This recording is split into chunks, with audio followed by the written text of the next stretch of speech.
I'm Claire Britcher reporting for FTA News from York Crown Court, where we're expecting sentencing on 3 men in the tragic case of 10-year-old Amy Williams, who was killed by a speeding van.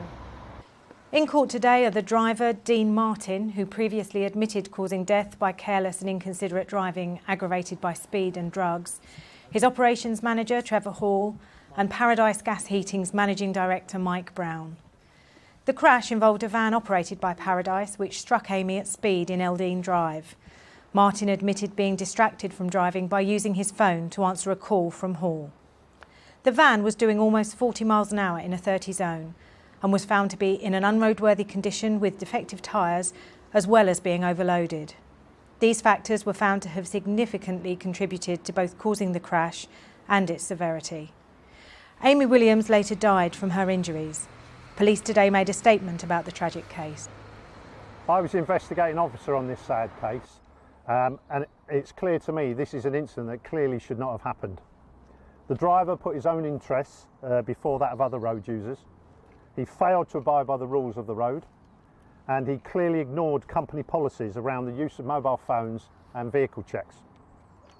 The company clearly failed to manage their driver. He may have been an excellent gas fitter, but he failed to meet the standards of a professional driver, which in this day and age is just not acceptable. Paradise Gas Heating allowed him to ignore their own policies and failed to act on clear evidence that he regularly drove at excessive speed and he failed blatantly to check his vehicle. There is overwhelming evidence that the company failed to take their duty as a commercial vehicle operator seriously. We're hearing that the judge has now delivered his sentences on the 3 defendants. Managing Director Brown had previously entered a guilty plea on behalf of Paradise Gas Heating for breaching Section 3 of the Health and Safety at Work Act 1974. The judge said the firm fell far short of what is expected of a company managing people who drive for work. He said the failings contributed to an innocent member of the public losing her life. He fined Paradise Gas Heating £250,000 plus full prosecution costs.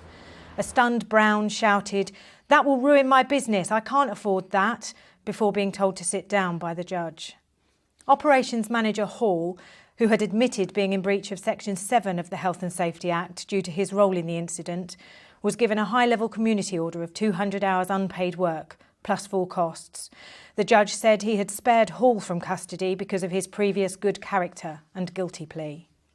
The driver, Martin, kept his head bowed and was clearly stunned when the judge jailed him for 4 years, telling the court society will not accept any driver disregarding laws which are there for everyone's safety, especially incidents caused by mobile phone use, excessive speed and driving with illegal drugs in your system. Martin was also banned from driving for 4 years and ordered to take an extended driving retest. And that's all from me at the conclusion of this tragic incident. Claire Britcher in York for FTA News.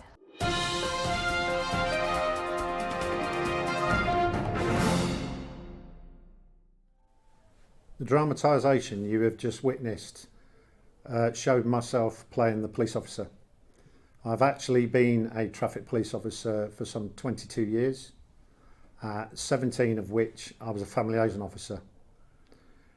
I refer to the job of the family liaison officer as the long walk, which is where the police officer, which I've done many times in the past, steps out of his vehicle and in my case becomes very nervous and walks up the path and delivers that message, a message that will change that family's life forever. In the scenarios that you've witnessed, we focused on the managing director, the driver and the manager, and the financial impact that had on the company and the individuals concerned. That aside, far more important is the fact that sadly in the scenario, a young girl lost her life. Having seen personally what that does to a family is something that you don't want to happen to you.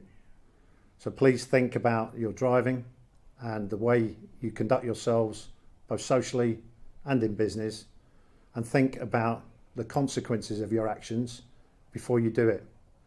Because if you carry out those actions and it does go wrong, it's too late. And some poor traffic policeman somewhere is going to have to do the long walk.